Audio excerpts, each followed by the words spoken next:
Thank you very much. Thank you. Please.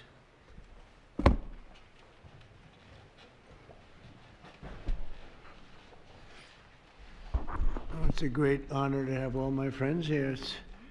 It's like Old Home Week. What a job you're doing. And thank you very much for that. We want to begin by thanking the people that have done such a great job at the White House. They have been doing really incredible work during a shutdown. I don't even know if they're supposed to be working, but they wouldn't miss a day. So I just want to thank everybody for that very much. And we're here today to discuss a sweeping, unprecedented, and historically successful operation that my administration has carried out in recent weeks to arrest, prosecute, and permanently remove members of foreign drug cartels from American soil. And the people gathered around this table are the ones that are doing it, and in this room. Some of them sitting a little behind. Some of them, I'm surprised, are not actually at the table. You people should be very insulted by that. But you've done a great job back there. On my first day in office earlier this year, I signed an executive order to officially designate the drug cartels and savage transnational gangs as foreign terrorist organizations. It was my honor to do so. And on that same day, I also signed an order directing the creation of the Homeland Security Task Force to bring together all federal, state, and local partners to achieve the national policy goal of eliminating the cartel presence in America once and for all. And the results are, and it's early, and the results are spectacular. Led by ICE and the FBI, this task force includes the Department of Justice, the Department of War, DHS, the intelligence community, ATF, the DEA, the U.S. Marshals, and the state and local agencies in every part of our country. Other than that, we don't include too many people. That's a hell of a group, isn't it, huh? When you think of it. That's not a group you want against you, certainly not at one time. In addition to the task force members, we're pleased to be joined by representatives of law enforcement at every level, the highest level, actually, but every level, including National President of the Fraternal Order of Police, Patrick Yos. Where's Patrick? Patrick, thank you, Patrick. Thank you for the endorsement, too. That really hit it off. I would have gotten 98% anyway, but it was still good to have your endorsement. Thank you, Patrick. I don't forget those things. President of the National Sheriff's Association, Chris West. Chris? Thank you, Chris, very much. Great. Good job. Major Cities Chief Association Executive Director Laura Cooper. Laura, thank you, Laura, very much. Major County Sheriffs of America Executive Director Megan Noland. Megan, thank you. Thank you very much. And President of the National Border Patrol Council, my friend, and a very good speaker, by the way. Whenever he gets up and speaks, I say, that guy can really speak. I don't know. I don't want him to run for office. I want him to stay where he is. Paul Perez. Paul. Thank you, Paul. Where is Paul? Hi, Paul. What are you doing over there, Paul? Good job. Good speaker you are, though, Paul. I mean it, too. You've made some incredible speeches, and all from the heart, too, right? Some great ones. Today, you'll hear details from my national security and homeland security teams about the extraordinary historic achievements of this new Homeland Security Task Force since it became fully operational last month in all 50 states. The job they're doing. What we inherited from this past administration is like disgraceful. In a matter of weeks, the task force has made the largest number of arrests of cartel leaders, operatives, and gang members in American history, more than 3,000 and counting. That includes members of the ultra-violent New Generation Cartel, the Sinaloa Cartel, the LNFM Cartel, MS-13 Cartel, and you know MS-13, the gang, and Tren de Aragua, another beauty. That's a group of real garbage we have to deal with, that we shouldn't have to deal with. These are, in addition to the massive numbers of dangerous criminals my administration arrested nationwide since January 20th, numbering over 120,000. It's a record, and 120,000 criminal arrests. Thank you very much. Unfortunately, for 4 long years before I took office, the last administration allowed the cartels and their operatives to frankly take over our country, to freely infiltrate America and all the communities nationwide, along with Transnational gangs, these groups have unleashed more bloodshed and killing on American soil than all other terrorist groups combined. These are the worst of the worst. It should now be clear to the entire world that the cartels are the ISIS of the Western Hemisphere, in addition to their monstrous violence, such as cutting off heads, burning their enemies alive, and burning innocent people alive, too, by the way. The cartels control large swaths of territory. They maintain vast arsenals of weapons and soldiers, and they use extortion, murder, kidnapping to exercise political and economic control. Thank you very much, Joe Biden, for allowing that to happen. Biden surrendered he just surrendered our country to the cartels. Don't worry, it gets better. We're taking it back. It's really fast at levels that nobody's ever seen before. But what we had to put up with, what we inherited, was just a disgrace. And while Biden was president, if he was president, I think the Autopen was president, not Biden, nearly 100% of those who infiltrated our southern border did so because they were personally approved. They admitted they were just what happened, assisted by the most dangerous and violent criminal organizations anywhere on the planet. The worst people on the planet they allowed into our beautiful country. Under the Trump administration, we're finally treating the cartels as the core national security threat that they really are. The cartels are waging war on America, and just as I promised in the campaign, we're waging war on them like they've never seen before. All you have to do is turn on your television and you'll see what's happening to them. Past administrations have tried to mitigate this threat, and our objective is to eliminate it. We're not mitigating, we're eliminating. We're getting them out. The bad ones we're putting in prison. We hate to do that because that means we're stuck with them for 50 years or more. In recent weeks, our Homeland Security Task Force has seized more than 70 tons of deadly narcotics, along with more than 1,000 illegal guns. And that's just recently. This is already the most successful anti-cartel and anti-gang operation in American history, and it's just getting started. We have incredible people. A lot of them are in this room with us today, and it's an honor to have them. But we're going to not stop until the threat has been fully and completely eradicated. I want to thank task force members with us today, including a person who's doing a fantastic job, Attorney General Pam Bondi. Thank you, Pam. Thank you. Secretary of War Pete Hegseth. Sounds so much better than Secretary of Defense. I don't know. Do you guys agree with that? I don't know. It sounds, we won the First World War, the Second World War. I always say everything before and everything in between. And then we got woke and we said, well, let's call it defense. I think we like it this way better. It's funny. That's something I thought it would be maybe controversial. And it's only controversial that we changed the name in the first place. It's not controversial at all. It's been unbelievably well accepted, Pete. Hasn't it, right? It's been pretty amazing. I thought it would be controversial. People want to have our country back. People want to do exactly what we're doing right now, and we're getting a lot of credit for it, and we should. I want to thank, though, Pete. You're doing a great job, Pete Hegseth. Secretary of Homeland Security, Kristi Noem. Kristi, thank you very much. Director of National Intelligence, Tulsi Gabbard. Tulsi, good job.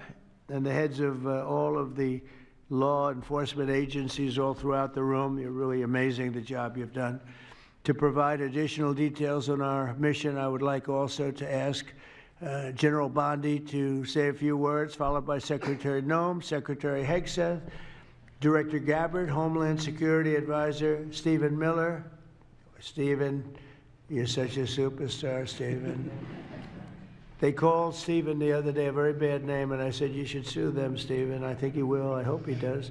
FBI Director Kash Patel and Deputy Attorney General Todd Blanche. And I just want to say it's an honor, the job we're doing, and these people are doing absolutely incredible. I'll just add a couple of things. In Memphis, as you know, where the numbers are down in half already, and it's only been about 2 weeks. You're doing a fantastic job there. Thank you.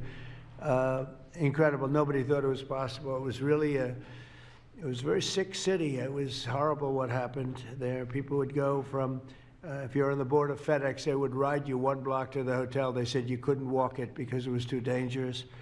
and they're already feeling better about it. But the best example right now is Washington, D.C. We went from one of the most unsafe places in the planet, I hate to say, but in this country, to a totally safe city. It's nothing's crime-free, I guess, but this is about as close to crime-free as you're going to get. And you guys have done an incredible job with that. Every one of you have worked so hard on this one, and it's our nation's capital. And people would go to the nation, they'd go from, I always say, Iowa, Indiana. They'd go from Florida, they'd come up, they want to see the monument. I want to see the Lincoln Memorial. I want to see one of the monuments, any one of them, and they'd go home in a coffin. But not anymore. It's not happening anymore. We haven't had that happen in a long time. It was averaging more than one a week, one person a week. Who would think that's possible? And it hasn't happened anymore. And we have a safe city. We have a city where the restaurants are booming. People are going out. Nobody's being mugged, hit over the head with a baseball bat. None of the stuff is gone. We took out 1,700 criminals, many of them career criminals, many of them given to us by Joe Biden and his ridiculous open borders policy. They came in from jails from all over the world, not just South America, from all over the world. Jails, they came in from mental institutions and insane asylums all over the world, drug dealers, and we got them the hell out of here. They're either that, or if they're so bad, as I said before, we put them in jail because we can't take a chance that they come back. But I want to just say that Washington, D.C. is such an example of what could be done. And now the same thing's happening in Memphis. We're just halfway through the process, and already the numbers are far superior, far better than what we would have thought at this time. And Chicago, I just saw the number. Last week, it was last weekend, 4 were murdered, 11 were shot. And then I have this guy Pritzker, is a very weak governor. Let me be nice. I'm going to be very nice. He's extremely weak. He's pathetic. I have Pritzker get up and say how great they're doing in Chicago. They're doing very poorly. So 4 were murdered, 11 were shot. I would say, and that was not a bad week for him. Okay, that was not a bad week. He's had somewhere 18 or 19 were murdered. And you know what his excuse was? Yeah, but that was a long weekend. Okay, can you believe it? He said that was a long weekend. He's bad. And the mayor is worse. I mean, that mayor is worse. Low IQ, very low IQ. And we don't need low IQ people. We need people that are going to take care. And I love Chicago, and I love those beautiful women, black women, beautiful women wearing MAGA hats. And they're all over the place in Chicago. They want protection. They don't care if it's the National Guard, if it's the Army, Navy, Coast Guard, Marines. They'll take Space Force, okay? Space Force, send them in. They just don't want to be mugged, killed, raped, shot in the head, and we stop it. So we're going to be given a very special, we're going to give Chicago very special care. As you probably know, maybe you heard, we were going to do a big surge in San Francisco, but I got a great call from some incredible people, some friends of mine, very successful people. Mark, who's, everybody knows him, and Jensen, everybody knows Jensen, NVIDIA, and others called me from San Francisco, and they said, we're working really, really hard with the mayor, and we're making progress. Would it be possible for you to hold off the surge? And I had 4 or 5 calls, and I think they're making progress of their own. That would be the greatest. I mean, if they could do that, that'd be great. And they have great competence in those people. I mean, incredible competence, some of the smartest business leaders. And they're working very well with the police department. They're doing a good job. So we are holding off that surge, everybody, and we're going to let them see if they can do it. I said, I think we can do it much faster. I know we can do it faster. I think we can do it better than anybody. We can take criminals out that they're not going to know about, and probably they don't have the legal authority maybe to do what we can. But I'm okay with it, and we're going to let San Francisco, has the potential to be, it was a great, great city, has the potential very quickly to be a great city again. And these are the companies that are there that are all working, and those are the people that asked me, could you do away with the surge, and let's see how it works. And we'll do that. If we need to, we'll do it. But it's possible that we won't need to, and we will be focusing on other places like Chicago, and we'll have Chicago taken care of very quickly. But just remember, 11 people shot, 4 people murdered, okay? And that was this weekend, and that was Chicago. And then you'll see Pritzker get up and talk about, well, we have it under control. They don't have it under control. Just the opposite, it's getting worse. So we'll take care of, as soon as we give the go-ahead, which is all I have to do is give the go-ahead. We won the big court case the other day on the National Guard. That was a good case. Same thing with Portland, speaking of that, because that's where we won it. But, I mean, I looked the other night, Saturday night, Portland is like burning to the ground, and these people are saying it's just friendly stuff. The whole place is burning to the ground. So we'll take care of that one. That's like an insurrection more than it is anything else. That's crazy. Portland's crazy. And then you listen to these radical left people talking about it's really okay. You're seeing things. You're really seeing things. So we're going to take care of Chicago. We're going to take care of Portland. We're going to take care of Memphis. We're proud of D.C. There's nothing to take care of anymore, but we're not going to let it ever go bad. It's never going to happen again, our nation's capital. And with that, I'm just going to tell you that Pam Bondi has done a fantastic job. And Pam, would you say a few words, please? Thank you, President Trump, and thank you for your leadership. And this is all about collaboration. And around this table, I'm looking around this table, we all work so well together. I don't think another administration in our nation's history has worked so well together. We talk constantly, Secretary Noem, Tulsi, Pete, constantly, but also all of our agencies working hand in hand, and that's why this is so successful. And these people around this table are working 7 days a week, 24 hours a day, even though the Democrats have tried to shut down the government. Terry Cole, I'm laughing because you're around the clock, you're all over the world. Director Patel, you're unstoppable what you're doing around this country. Gowdy Serralta, U.S. Marshal, Rob Sakata and Dan Driscoll wearing your ATF hats. Rob, I was on the texting, Todd Blanche and I were on the texting you at 1 a.m. on cases. I mean, that's how committed all of these people are to just keeping all of our citizens safe. And that's what it's all about. And this project is the brainchild of Stephen Miller.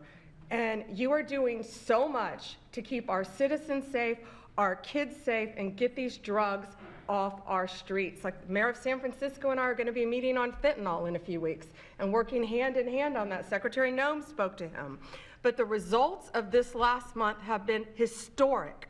As the president said, in the last month, think about this, 3,200, more than 3,200 violent gangs and drug dealers have been taken off the streets.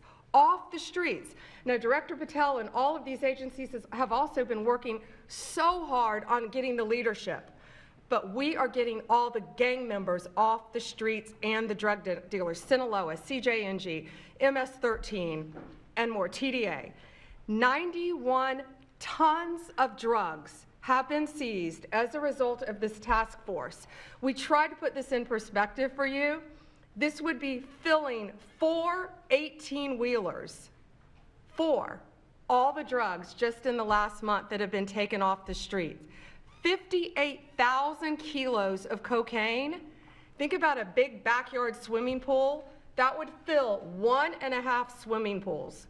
Just the powder cocaine that has been removed, saving lives this last month, thanks to all of these people around the table. 2,300 kilos of fentanyl powder and 2.1 million fentanyl pills off the streets. And as the president said, more than 1,000 illegal guns. The Biden administration was, for way too long, all of these great law enforcement officers surrounding the table were not able to do their jobs. What they've said is now they've been uncuffed. They can do their jobs now. We've been watching transnational gangs grow in our country, become organized, set up infrastructure in all of our states, but no longer under President Trump. We are destroying the infrastructure, and we're no longer on defense. All of these great men and women are on offense, so they better get ready. We're dismantling the cartels, and we are taking the leaders into custody and all of the gangs. We are going to supercharge this work. This is not a pilot program. This is permanent. We are here to stay. And Secretary Hegseth, we couldn't do this without you and the Department of War. Thank you all so much for everything you're doing around this table, working tirelessly. And President Trump, thank you for giving them the ability to do it. Thank you, Pam, very much. Thank you.